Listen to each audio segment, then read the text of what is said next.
All right, Shalom. First and foremost, I want to give all praises, glory, and honor to Yahweh, Ba'ashem, Yahweh Shai, Ba'ashem, Chakadash. Double honors to the elder apostles of Great Millstone, and salutation and much love to Yakim out there pushing out this word of truth and sincerity. So, I just want to do a quick video. As you see the title, hardly shall a rich man enter into the kingdom. All right, and we're just going to go through some precepts here. Just laying back and pretty much off of what the apostles went into a little bit in the live stream, street preaching. How when you are obsessed, so to say, or indulging too much in the riches of this world, the carnal things, all right, it becomes harder for you to serve the Lord. As the scriptures say, a man cannot serve two masters. Either he'll serve one and hate the other. Okay, we'll start off on that. Didn't have that one written down, but we can get it real quick. Okay, this is I was in that chapter already. Spirit. This Matthew 6:24 says, "No man can serve two masters, for either he will hate the one and love the other, or else he will hold to the one and despise the other. You cannot serve the Most High and Mammon." So you can't, Mammon meaning the God of money. So all right, so you can't serve, all right, the Most High, Yahweh Ba'ashem Yahweh Shai, and try to be, trying to make it in this society. Now, there's nothing wrong with making your situation better, so you can help brothers out or whatever. Some brothers have, a nice car or a nice house or but it's not, extravagant mansions or extravagant Lamborghinis. A brother ain't gonna have a Rolls Royce or a Bugatti or live on a private island, but ain't nothing, nothing wrong with, having nice things, so to say. But it's it's the mindset behind it. Are you serving the Lord, or are you trying to serve the flesh and come up in this society, start a community, and build a community in this hellhole that we call America? Are you trying to chase the money bag, or are you trying to chase the salvation? Okay, so let's go to Matthew chapter 19, verse 23. This is Matthew 19 and 23. It says, "Then said Yahushua unto his disciples, Verily I say unto you, that a rich man shall hardly enter into the kingdom of heaven." So again, it's not that a rich man cannot enter into the kingdom of heaven, but it's very difficult. All right, because if you have all these possessions, what are you going to be tending to? You're going to be tending to your possessions. That's why Yahushua said, if sell everything and forsake all. The man that wanted to go tend to his fields, he wasn't worthy to follow the Lord, because he had possessions, riches. He had riches, so he couldn't serve the Lord. Because again, you can't serve two masters. All right, so it's difficult. Now, there were some secret disciples that were rich with sepulchers and whatnot, but it was all for the will of the Heavenly Father. But again, a Floyd Mayweather or somebody on top, so to say, in the top, in the celebrity-wise industry, or just somebody that's making hundreds of thousands of dollars, even somebody that's making less than $1 million, hundreds and thousands. Brothers ain't making hundreds of thousands of dollars, man. So you might have some brothers that do well for themselves because they had a good job prior to the truth, or whatever. Or have started just a small business, but they're not making extravagant money to the point where they're taking, they bought a yacht for $3 million. The Lord has blessed certain brothers to help the body, but they're not rich in the sense of this world. Now I'm talking about millionaires and somebody that's doing $800,000 a year. And brothers they ain't got it like that, because we have priorities to do the work of the Lord. All right, because when you start getting up to that kind of money, you have obligations, so to say. You have to keep that money. You got things that you have to maintain to continue to keep that money. All right, so it says, verse 24, it says, "And again I say unto you, it is easier for a camel to go through the eye of a needle than for a rich man to enter into the kingdom of the Most High. And the eye of a needle was a small passage in the out there in the Middle East, where you had to get the camel to humble itself and get down on his knees. All right, which you can find videos on it of how they'll get camels to get down and pretty much crawl. Okay, but what a camel is stubborn. All right, so it's easier to get that camel through the eye of the needle, which is a straight narrow passage. All right, than for a rich man to enter into the kingdom, because what his heart is gonna be set on his affairs of this world. All right, that's how he became rich, and that's how he wants to stay for the most part. Okay, so let's go to 1 Timothy 6:9. It says,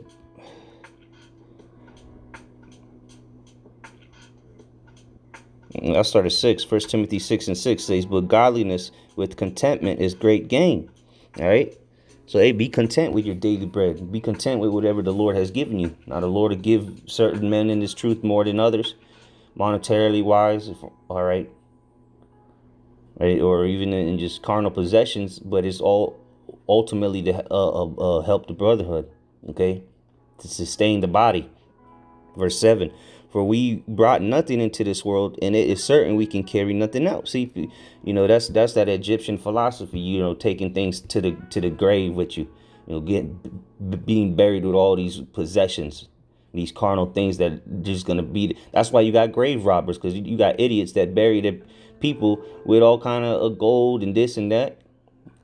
Well, guess who ends up taking that? The grave robbers. All right, verse 8, and having food and raiment, let us be therewith content. But they that will be rich fall into temptation and a snare, because when you get into that higher up at escalade, I think that's the word, you start to become a part of that crowd. All right, and there's some wicked things that partake in that crowd. All right, you think these celebrities, to get all these millions, ain't doing some grotesque things, and these celebrity parties, and I've heard stories on them, man. And I've personally in the world knew some nigga that was a millionaire, and the dude was put it like this: I don't hang around with him since I've come into the truth, for reasons that I'd rather not say. But why was he living that lifestyle? Because of the money he had. The money he could just blow. Okay. So that comes with that the riches comes with a certain lifestyle that you can get drawn into, tempted with. So the Lord, that's why the scriptures say, give me neither riches nor poverty. The Lord just gives us the what we need. All right. That's the Lord's prayer. Give us this day our daily bread. All right. And be content with it. So again, verse 9 says, but they that will be rich fall into temptation and a snare, and into many foolish and hurtful lust, which drown men in destruction and perdition. See, these things will lead you down to the wrong road, man. These riches will get you, first of all, fake friends all around you, okay? It'll get you into situations that you don't know what the hell is going on, because all the people that you're going to be hanging out with, you ain't going to be hanging out with if you a millionaire, you're not gonna be, for the most part, you're not gonna be hanging out with Joe Schmo that works at McDonald's.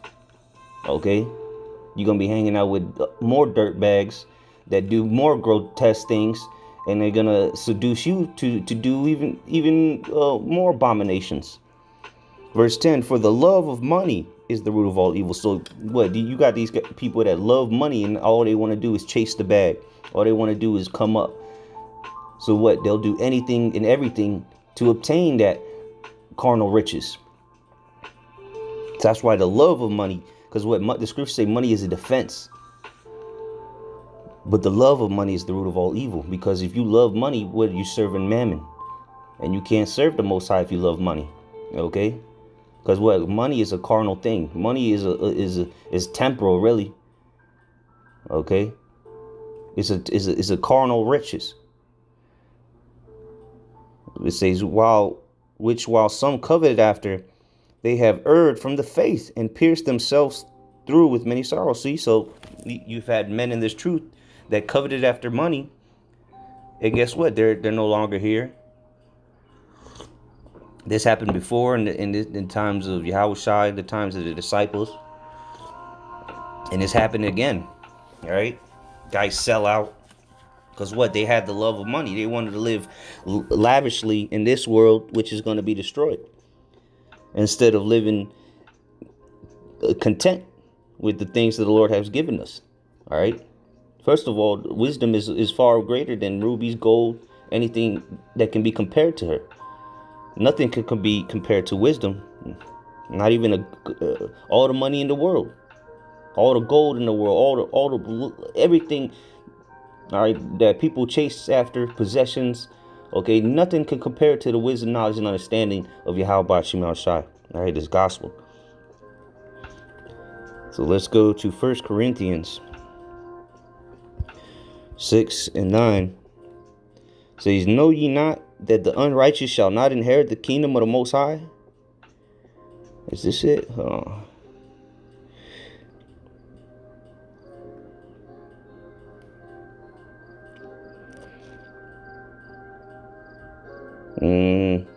No, that wasn't it. I can't remember where it's at. Maybe it was 2 Corinthians. Yeah, let me see if it's in 2 Corinthians. If not, we'll just keep it moving. The 2 Corinthians.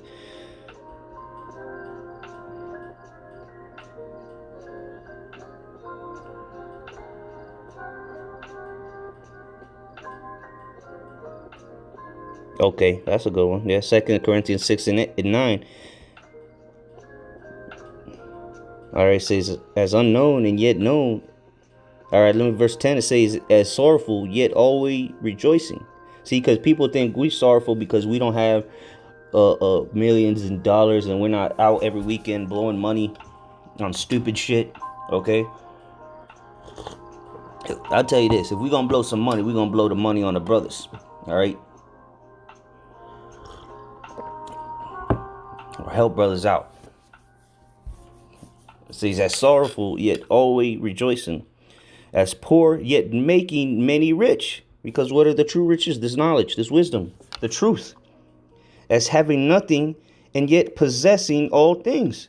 So look, we might not have extravagant lifestyles. We might not have the 18-room mansion and the 2020 Bentley, okay? And the Rolex watch, the match. But guess what? We have everything. We possess it all. We possess, blessed are they which are blessed the poor. You know, Matthew 5. The poor, you know, Salaki, I butchering it, but we're blessed, man, to have this truth. Okay? A Rolls Royce ain't gonna get you to the kingdom of heaven. Okay? Yeah, we have nothing on this side, but we're gonna have everything in the kingdom to come, which is what we're fighting for. All right, and that's where our hearts should be at. It shouldn't be in the carnal things of this world again. So a couple more precepts here, and then we'll close out. This is Matthew 6 and 19. Lay not up for yourselves treasures upon earth. There you go. Don't lay up treasures, because it's what? Ultimately, it's going to be destroyed. What are you building a 401k for? All right. Here it is, September 9th, 2020, and the economy's on the way out. Okay, inflation is coming. Soon the mark of the beast will be mandatory, so all your shit you're saving up is going to be useless. All the cash you got under your mattress, that's going to be brought to naught, man. It says, lay not up for yourselves treasures upon earth, where moth and rust doth corrupt, and where thieves break through and steal. See, all these carnal riches that you obtain can be stolen from you, taken from you. Okay, you hear this, you own a big old mansion. Stop paying the mortgage on it. See if they don't come get it. Evict you out of your own house. Don't pay your car note. See if they won't come repo it. Oh, you own your car? Don't pay the registration fees. See if they won't put a boot on your shit. Suspend your license. All kind of things, man. Verse 20. But lay up for yourselves treasures in heaven, where neither moth. See, the true riches are in the heavens. The true banks, the true money you should be storing away is the spiritual money. All right, them talents. You should be multiplying them talents instead of multiplying the dollar bills. You know, the fiat currency that's about to plummet. And again, money's a defense, so don't get it twisted. But where's your priorities at? It says, but lay up for yourselves treasures in heaven, where neither moth nor rust doth corrupt, and where thieves do not break through nor steal. See, because this you can't. The scriptures say, "No, let no man take your crown." If you lose this treasure, it's because you threw it away. You went to chase after carnal riches. Verse 21: For where your treasure is, there will your heart be also. There you go, man. So wherever your treasures is, wherever you see the true riches at, that's where your mind, your heart's gonna be set on. All right. If your treasures are of this world, then what are you gonna be? Where's your mind gonna be focused on? This world, the carnal things. So we'll end it off on this here in 1 John chapter 2, verse 15. Reads, love not the world, neither the things that are in the world. For if any man love the world, the love of the Father is not in him. So if you love this world, you don't love the Heavenly Father, point blank, period, man. Scriptures say, he that loseth his life shall gain it. Okay? So what are these things of this world? The carnal riches, the temporal things. Verse 16, for all that is in the world, the lust of the flesh, and the lust of the eyes, and the pride of life is not of the Father, but is of the world. And there you go. So, I think the point has been proved. Lord's willing, this was edifying. So next time, say shalom.